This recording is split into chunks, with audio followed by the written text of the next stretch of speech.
Hello viewers, welcome to হাসপাস TV. আমি সুকন্যা। খুব সহজ পদ্ধতিতেই বাড়িতে কিভাবে আপনারা স্ক্রাব সোপ তৈরি করতে পারবেন সেটা আমি আজকে দেখাবো। ভিডিওটি শুরু করার আগে আমি আবার বলছি, যারা যারা এখনও আমার চ্যানেলটা সাবস্ক্রাইব করেননি তারা প্লিজ আমার চ্যানেলটা তাড়াতাড়ি সাবস্ক্রাইব করুন আর প্রচুর শেয়ার করুন। স্ক্রাব সোপ তৈরি করার জন্য আমি যা যা ইনগ্রিডিয়েন্টস ইউজ করেছি, প্রথমে নিয়েছি আমি সোপ বেস। আপনারা যদি সোপ বেস না পান তাহলে পিয়ার্স সাবান বা নিভিয়া সাবান সেটা দিয়েও কিন্তু তৈরি করতে পারেন। এরপরে নিয়েছি ওটস। আমি নর্মাল যে ওটস পাওয়া যায় বাজারে সেই ওটসই ইউজ করেছি। এবার নিয়েছি গ্রিন টি। গ্রিন টির ব্যাগ থেকে আমি গ্রিন টির যে পাতা সেগুলো বের করে নিয়েছি। এবার নিয়েছি আমি লেবুর যে চোচা, সেটাই আমি গ্রেট করে নিয়েছি। লেবু চোচা আমি গ্রেট করে নিয়েছি। এবার নিয়েছি চিনি, নর্মাল চিনি নিয়েছি। নিয়েছি ভিটামিন ই ক্যাপসুল 2টো। এবার দেখাবো প্রসেসটা স্ক্রাব সোপ তৈরির। প্রথমে আমি সোপ বেসটা মেল্ট করে নেব। আপনারা ডবল বয়লার পদ্ধতিতে মেল্ট করতে পারেন অথবা মাইক্রোওভেনেও মেল্ট করে নিতে পারেন।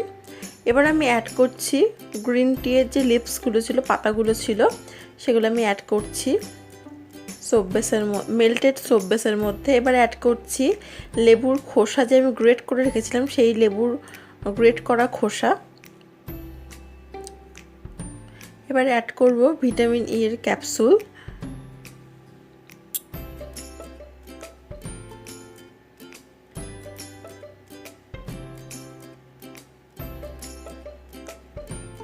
ভালো করে মিক্স করে নিচ্ছি সব ইনগ্রিডিয়েন্টসগুলো। এবার অ্যাড করব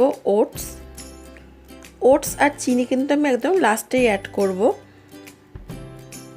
এবার অ্যাড করছি চিনি। এবার ভালো করে আমি মিশিয়ে নিচ্ছি সবগুলো ইনগ্রিডিয়েন্টস। যদি আপনাদের সোপ বেসটা যদি শক্ত হয়ে যায় তাহলে আরেকবার গরম করে নিতে হবে। এবার আমি নিয়েছি একটা বোল নিয়েছি। যদি আপনাদের কাছে কোনো মোল্ড থাকে আপনারা সেটা ইউজ করতে পারেন। বাজারে বিভিন্ন রকমের ডিজাইনের মোল্ড পাওয়া যায়, আপনারা চাইলে সেটা ইউজ করতে পারেন। আমি এই বোলটাতে পেট্রোলিয়াম জেলি মাখিয়ে নিচ্ছি। এবার সোপ বেস আমি যে ইনগ্রিডিয়েন্টসগুলো সোপ বেসে মিশিয়েছিলাম সব সেই মিক্সচারটা আমি এই বোলে ঢেলে নিচ্ছি। এই বাটিটা কিন্তু আমি মোল্ডের জন্য নিয়েছি, আপনারা চাইলে যে কোনো নিতে পারেন, যে কোনো ডিজাইন নিতে পারেন। এবার এই বোলটাকে আমি প্রায় ঘন্টা খানেকের জন্য ফ্রিজে রেখে দিচ্ছি। আপনাদের কাছে যদি ফ্রিজ না থাকে কোনো অসুবিধা নেই, আপনারা নর্মালি 2 ঘন্টার মতো রেখে দেবেন, তাহলেই হয়ে যাবে। দেখুন আমার স্ক্রাব সোপ কিন্তু একদম রেডি হয়ে গেছে।